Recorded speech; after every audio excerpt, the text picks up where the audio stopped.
বৈষ্ণবে মা বাবা সাধক সাধিকে মহাপুরুষ, তোমরা যেখানে যে অবস্থায় যেভাবে বসে সাধনা করছো, সাকারে কিংবা নিরাকারে, তোমাদের আতুল চরণে জানাই ক্ষুদ্র সম্প্রদায় থেকে জনম দুঃখী দুলাল মহন্তের শত শত শত শত সহস্র কোটি প্রণাম তব চরণে। কৃপা করে কাঙ্গালের ভক্তি থেকে সকলে গ্রহণ করবে ঠাকুর। জয় হোক আমার গ্রামবাসী, নববৃন্দাবন নাম কীর্তন কমিটি, দাদা কাকা জ্যাঠাবাবু মেসমশাই, যিনারা অনেক কষ্ট করে ভিক্ষা করে প্রতি বৎসরের নাই এবারও তারা আপনাদের দ্বারা দ্বারা ভিক্ষা করে এনে আজকে 5 দিন ব্যাপী, একদিন অধিবাস, 2 দিন লীলাযজ্ঞ, একদিন ভোগমর্ষব, একদিন মহন্ত বিদায়, এই 5 দিন ব্যাপী বৃন্দাবন নাম সাধুর বাজার সাজিয়েছে। জয় হোক কমিটির বাবুদের, জয় হোক। প্রচন্ড গরম, তার মাঝে আপনারা দালান কোটা পাকা বাড়ি ত্যাগ করে, দামি দামি খাট পালঙ্ক ত্যাগ করে, নয়নের ঘুম বাদ রেখে দামি দামি বিছানাপত্র ত্যায্য করে, যিনারা অনেক কষ্ট করে ভিক্ষা করে আজকে আসলে বসে বসে নয়ন জলে ভেসে ভেসে হরি কথা, কৃষ্ণ কথা, গীতা ভাগবত, বিভিন্ন ধর্মীয় আলোচনা আপনারা শ্রবণ করছেন। জয় হোক আমার আসলে বসে থাকা সমস্ত ভক্তিমতী মা বাবা সবার, জয় হোক আমার গর্ভধারিণী মা বাবা, যাদের মাধ্যমে আমি জগতে এলাম, সেই মা বাবার জয় হোক। প্রত্যেকটি মা বাবার জয় হোক। বাবা যে যার গর্ভে জন্ম নিয়েছ, প্রত্যেকটি পিতা মাতার জয় হোক। কারণ মা বাবা যদি কৃপা করে আমাকে জগতে নিয়ে না আসতো, আমি আসতে পারতাম না। আপনাদের এই সাত বদল গুলা আমরা কেউ দেখতেও পারতাম। তাই আমরা প্রত্যেকটি মানুষ মা বাবার নিকটে চিরঋণী, চিরদিনী। কোন মানুষ যদি মনে মনে ভাবে আমার গায়ের চামড়া কেটে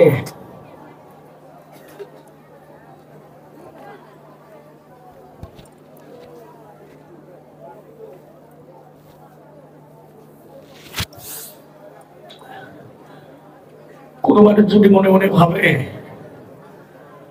আমার গায়ের চামড়া কেটে দিয়ে মা বাবার চরণের জুতো বানিয়ে দেব, তারপরেও পৃথিবীতে কোনো মানুষ পারবে না মা বাবার ঋণ শোধ করতে।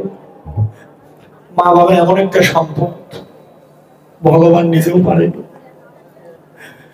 মা বাবার ঋণ শোধ করতে ভগবানও পারল না। আর আমরা তো সাধারণ একটা মানুষ।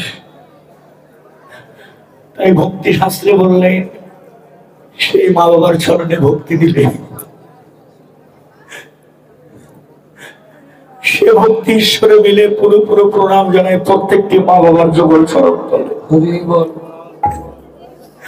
তোমরা যেখানে থাকো, যে দেশে থাকো, তোমাদের আতুল চরণে জানাই কোটি কোটি প্রণাম। আসলে আসতে আমার এক দাদু ভাই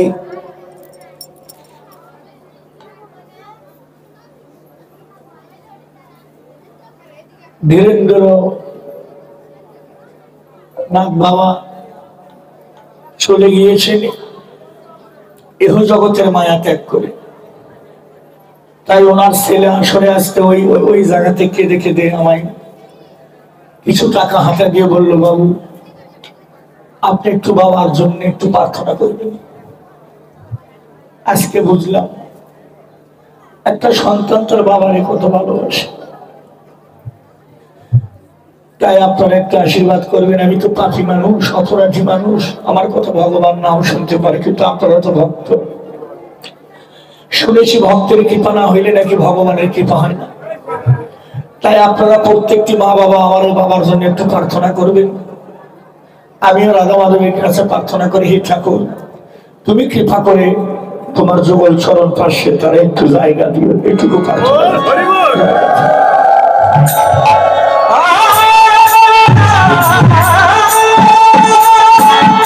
জয়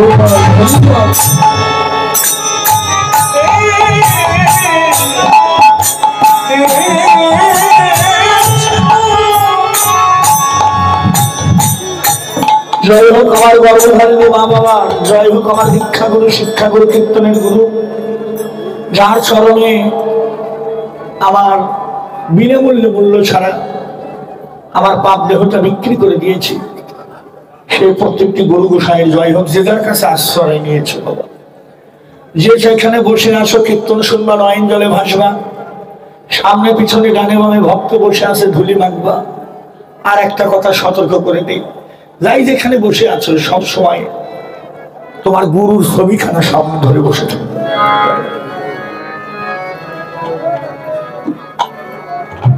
যে যার কাছে আশ্রয় নিয়েছো তার গুরুর ছবিখানা সামনে ধরে বসে থাকবা।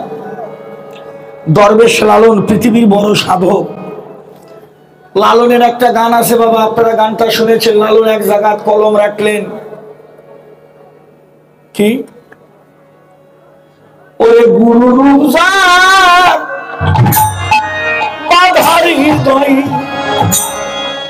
ওরে সবর বলে তার কিসের ভয়।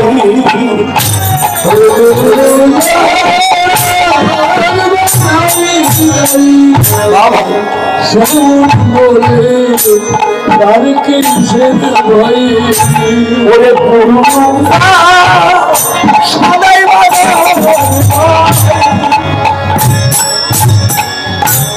সবর বলে তার কিসের ভয়। ওরে গুরু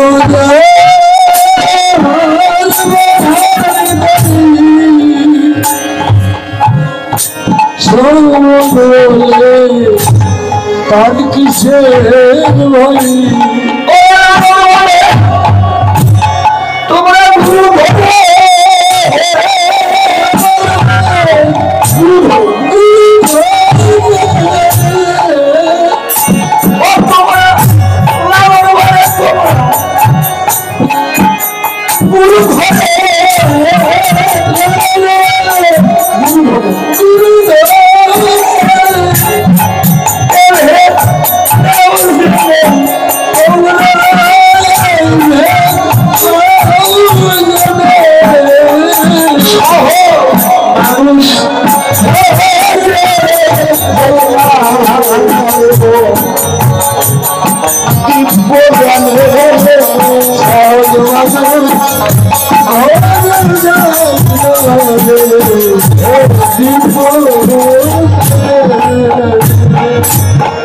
এই গানটা সবাই শুনবো বাবা, অন্য জায়গা থেকে গানটা গাইতাম না।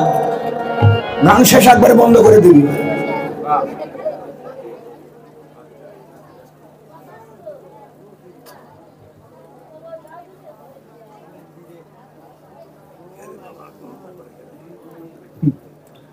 40 বছর থেকে কীর্তন করি বাবা, এই 40 বছর থেকে মায়ে করে থামার কথা করছে, আজও থামাবার লাগবে। আরে বাকি কয়েকদিন থামবে কিনা এটা সঠিক জানা না। তবে আমি একটা জিনিস ভালো জানি, ওরা নিজে থামবে না, কিন্তু ওরা আপনারে থামাইয়ে দিবে। এবার সেই জিনিস মানে ওরা থামবে না, কিন্তু ওরা আপনারে থামাইবে, লাফালাফি আপনার বন্ধ করে দেবে। 50 জন বাবা যদি এক জায়গায় থাকে বাবা, অদূর থেকে মনে করবেন কোন কৃষ্ণ কথা হচ্ছে, ঠিক না বাবা? আর মায়েরা নারী জাতি তো খালি বেশি না, 5 জন খালি যদি এক জায়গায় হতে পারে তো অদূর থেকে মনে করবে কোন জমি কাজে শুরু হয়েছে। তবে এই জায়গার মায়েরা ভালো, তোমাকে কথা কই নাকি, তোমার বউগের বললে কথা কইলে তোমাকে কথা কই আবার দোষ নিবার যাবো, কীর্তন শেষে 10টা টাকা দিলে এনে ওটাও আর দিবা না। মানে তোমাকে বাদ দিয়ে থুয়ে ফেললেন। তোমরা ভালো, তোমরা ভালো, যে কয়েকজন আছো সবগুলোই ভালো। তবে একটা কথা বলি মা, কথাটা মনে রাখবেন, সাধুর বাজারে গেলে সবার জন্য কথাটা, সাধুর বাজারে গেলে গোরাঙ্গদা, সাধুর বাজারে গেলে যতটা পণ্য হয় তার সাথে বেশি অপরাধ হয়। মানেন কথাটা? যতটা পণ্য হয় তার সাথে বেশি অপরাধ হয়। আমার গোসাই আমাকে বলেছিল, বাবা দুলাল, আমি মন্ত্র নেবার পরে বলেছিলাম, বাবা আমারে কৃপা করুন। গোসাই কয়, বাবা শোন, কৃপা তো পরের হিসেব। গুরুদেব কয়, বাবা কৃপার হিসাব পরে। গুরুদেবের সামনে সাধু গুরু বৈষ্ণবের বাজারে বসা আর ওঠা শিখতে গোসাই কয় তার 12 বছর লাগে। 12 বছর খালি বসা আর ওঠা শিখতে লাগে, এক যুগ। হমা এত সহজ নাই বাবা, সাধুর বাজার। ভগবান নিজে বলেছে, নারদ রে, এ নারদ, আমার নিকটে যদি কেউ মানুষ মেরে এসেও ক্ষমা চায় না, ভগবান বলল, নারদ আমি তারেও ক্ষমা করি। খুব একটা মূল্যবান কথা। যদি কোনো মানুষ মেরে এসেও আমার কাছে ক্ষমা চায়, ভগবান কয়, নারদ, দেবর্ষী নারদ, আমি তারেও ক্ষমা করি। যে যত বড় অপরাধ করুক, প্রত্যেকটা অপরাধের ক্ষমা আমার নিকটে আছে। নারদ ভগবানকে জিজ্ঞেস করলো, ভগবান তাহলে দয়া করে বলো, সব অপরাধের ক্ষমা তো তোমার কাছে আছে, কোন অপরাধের ক্ষমা নেই? ভগবান বলল, নারদ রে, সব অপরাধের ক্ষমা আমার নিকটে আছে, এই জগতে শুধু একটি অপরাধের ক্ষমা আমার নিকটে নাই। নারদ বলল, ভগবান কোন অপরাধের ক্ষমা? ভগবান বলল, নারদ রে, এই জগতে যদি কেউ আমার সাধু বৈষ্ণবের অন্তরে আঘাত করে, এই অপরাধের ক্ষমা। বৈষ্ণব অপরাধের ক্ষমা হয়েছে।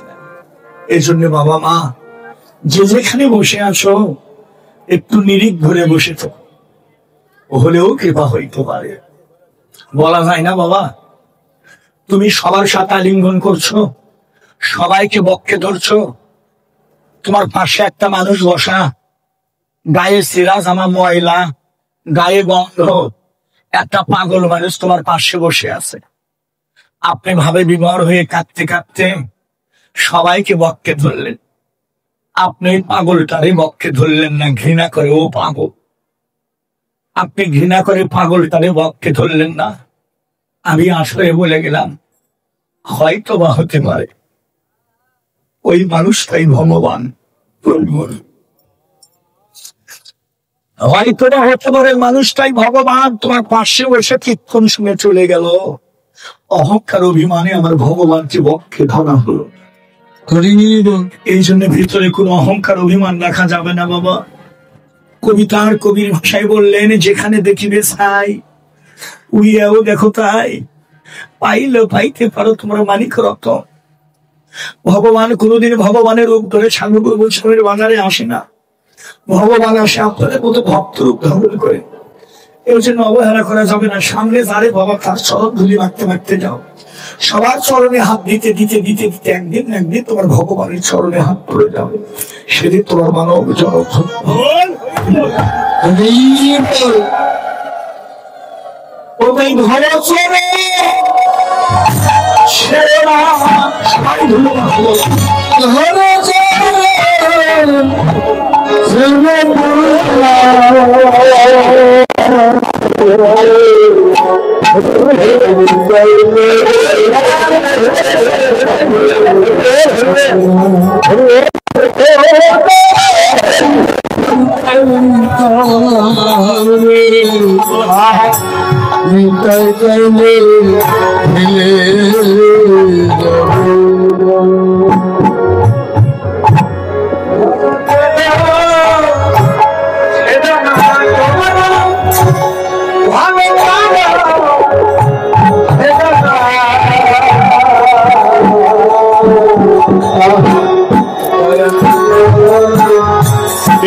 আজ আমার ঘরে নিতাম সাদের চরণ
এবার ধর্মটা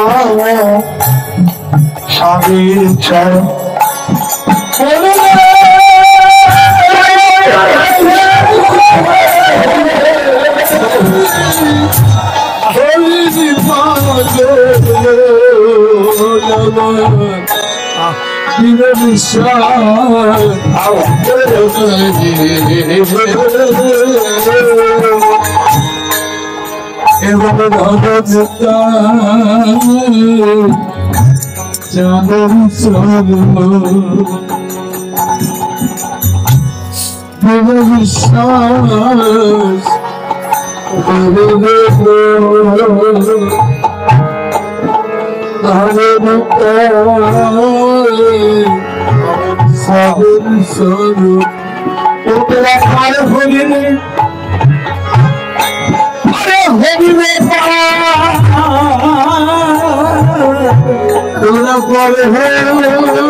অবহেলা করা যাবে না বাবা। যাই যেখানে বসে আছে সামনে পিছনে টাইনে মানে ভক্ত বসে আছে, একটু ভুলি মাখবা। মায়েরা খালি শাড়ির ভিতরে হাত মুখে বসে থাকবেন না, হাত কথা জগন্নাথ হয়ে। জগন্নাথের কিন্তু হাত নাই, আছে এই যে রক্তান হলো না, জগন্নাথের হাত আছে, খুঁটে যাব আস্তে আস্তে। আমি সেদিন রথের মেলায় কীর্তন করলাম দিনাজপুর, রথের রশি ধরে আমার গান দরকার চলকটা নেট কীর্তন, রথের রশি ধরে টানলাম মা। আচ্ছা গৌরাঙ্গতা, আমি একটা জিনিস বুঝলাম না। বাবা বাবা বাবা মা সবাই কথাগুলো শুনবেন। লক্ষ্মী, কালী, দুর্গা, সরস্বতী, যত দেব দেবতা আছে, রাধা কৃষ্ণ, গৌর নিতাই, রাম সীতা, নারায়ণ, মানে যা আছে পৃথিবীতে, আমরা মানুষ। আচ্ছা সিয়ারের বাবারা, আচ্ছা আমাদের সবার চোখ গুলো টানা টানানো, চোখ সবার চোখ আমাদের টানা টানা না, আনা হওয়া কিছু কই টানা টানা তো। হ্যাঁ, আমি একটা জিনিস আজও বুঝি না বাবা, ভুল হলে ক্ষমা করে দেবেন। সবার চোখ টানা টানা, কিন্তু ওই যে রথের মধ্যে যে তিনজন বসে আছে, নাম কি কি? কি কি নাম মা? সুভদ্রা, বলরাম, জগন্নাথ। আমাদের সবার চোখ টানা টানা, দেব দেবতা করে চোখ টানা টানা, রাধা কৃষ্ণ যা আছে সবার চোখ টানা টানা, কিন্তু এই তিনজনের চোখ কমা দেখি গোল, এর কারণটা কি? সত্যি কথা না, ওদের সব কিন্তু গর্ব। আমি এটা বুঝলাম না, এদের নিয়ে খুব অনেক বিপদে আছি। আরো সব কীর্তনে আছে, একটু দয়া করে মীমাংসা করে নেবেন। সবার চোখ টানা টানা, কিন্তু 3 জনের চোখ গোল টানা। এর মূল কারণটা নাকি রং করতে করতে রং ফুরে গেছে, সেটাও তো বুঝলাম না। গোলের পিছনে অন্য কোনো কারণ আছে? দেখেন ওদের 3 জনের চোখই কিন্তু গোল। গোল লাগে না, খালি ভেজাল। আচ্ছা, দোল হলে কি মাসে? দোল পূর্ণিমা ফাল্গুনে। রথ হলো কি মাসে? আষাঢ় মাসে। ঝুলন হয় কি মাসে? শ্রাবণ মাসে। ভগবানের জন্ম হয় কি মাসে?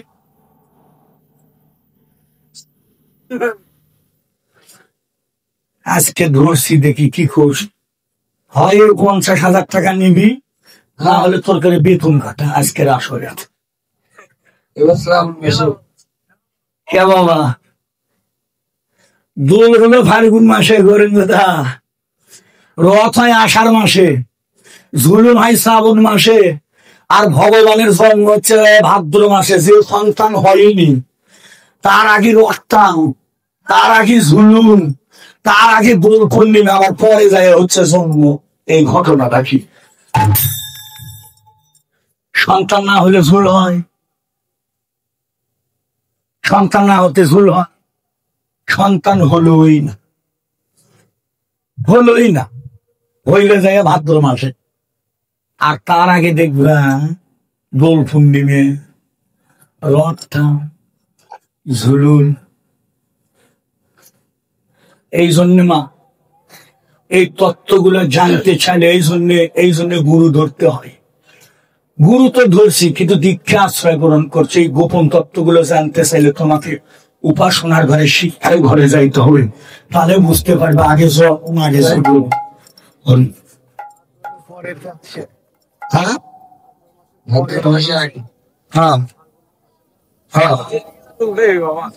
জন্ম হলো ভাদ্র মাসে, তারপরে আপনি ফাল্গুন মাসে যেত। ভালোই চলছে।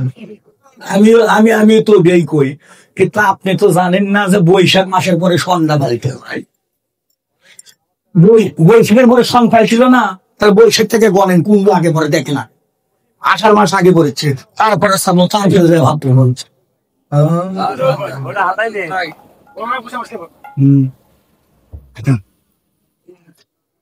আস্তে বাবা, ভাই নাতি ছেলে বোনের বিয়ে গেছে, বউ ভাত খাবার। বউ ভাত খাইয়ে আইসু বাবা, বাবা বউ ভাত খাইয়ে আইসে। এখন ওর কথা জিজ্ঞেস করে, কেরে কি দিয়ে খাইলি? ছোট মানুষ তো ক্লাস 3 পড়ে। কথা, মা জামাই বাবু এত বড় খাসি কাটছে, মানে এমন হাত তুলছে তো গরুর চাইতেও বড়। ওর কথা, ভাই 100 যত বড় হাত তুলছে তো গরুর চাইতে বড়, অত বড় খাসি হয় নাকি? ছোট মানুষ তো হাত তুলছে, কয় এত বড় খাসি কাটছে। যখন দিদিমা কর্তা মার আগে গেছে, তখন নাতি ছেলে কয়, ও কর্তা মা, আগে আগে রাগ করো কেন? আগে আগে রাগ করো কেন? এখন তো তলায় হাত দিলে, মানে 1 হাত তুলছে, তাহলে 1 হাত তুললে বড় হবি না? আচ্ছা, আর 1 হাত দিলে কি বড় থাকে? ছোট হয়ে যায় না? 1 হাত তুললে বড় হয়ে যায়, আরেকটা হাত দিয়ে যায় আর বড় থাকে ছোট। বাবা, বাবা আমিও বুঝি না, আগে জন্ম হয় না, আগে ঝুলুন হয়। আমরা সবাই জানি আগে জন্ম হয়, তারপরে ঝুলুন হয়, কিন্তু না, আমার মনে হয় ঝুলুন না হলে কোনোদিন জন্ম হয় না, না হলে জন্ম হয় না। বাবা, হ্যাঁ।